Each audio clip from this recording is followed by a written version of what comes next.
I'm Tommie Lee, and this is the Scam of the Week. Jan Diaz once again joining us, the president and CEO of Your Better Business Bureau serving Northern Indiana.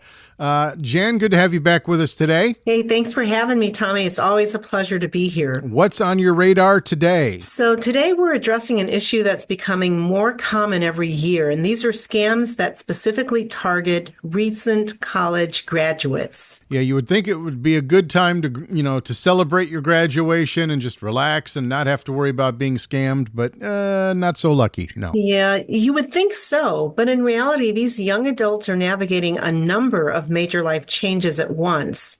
So they're trying to manage student debt, they're trying to start new jobs, and unfortunately, because some young adults haven't gained a lot of experience in the area of loans and finance, the scammers use it as an opportunity to take advantage of them. Very true. Now, what should the new grads be watching out for?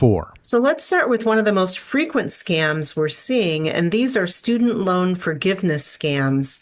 So a grad student may receive unsolicited calls or emails or texts claiming that they qualify for reduced payments or that they qualify for student loan forgiveness.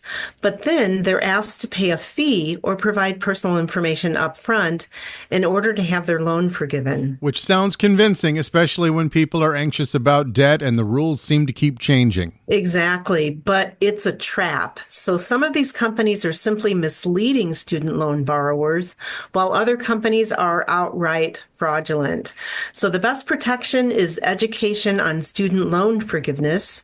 And so know your loan terms, know what you owe, know when repayment begins, and who your official loan servicer is. What's another red flag that they can watch out for? So we're seeing more tuition payment scams where imposters pretending to be from a university contact graduates or their families claiming there's an unpaid balance.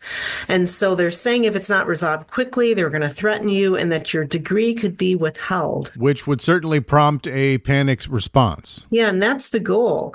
But here's the thing, universities don't operate that way and they don't use fear tactics if there's an unpaid balance.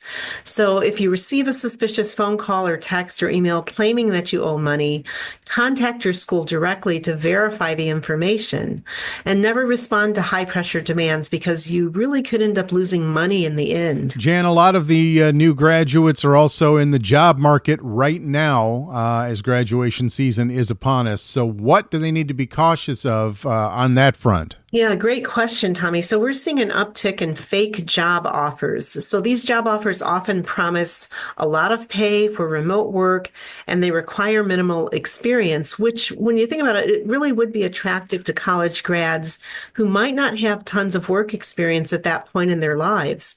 So after a quick and fake interview, the scammers ask for sensitive information like bank account numbers or social security details, stating that they need this information so the employee can get paid. And then I'm guessing these jobs don't actually exist, right? Correct. So if you're a job seeker, just be cautious of job ads that are vague or websites that ask for money or personal information before you've even been offered the job.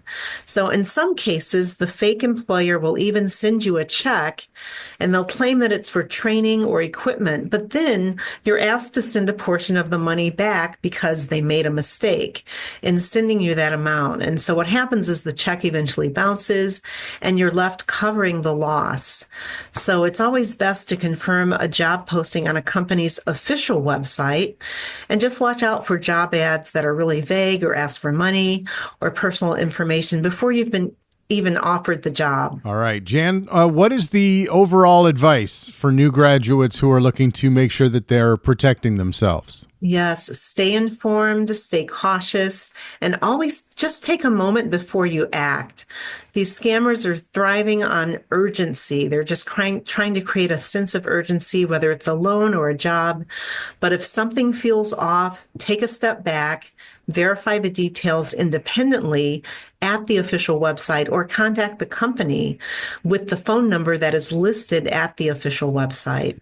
And of course, if you think you've encountered a scam, or even if you're unsure, report it. Which is a key step, correct? Absolutely. If you've encountered any of these college graduate scams, make sure to file a report with BBB Scam Tracker at bbb.org/scam tracker. It really does help us spot trends, and it also helps us warn others of fraudulent activity.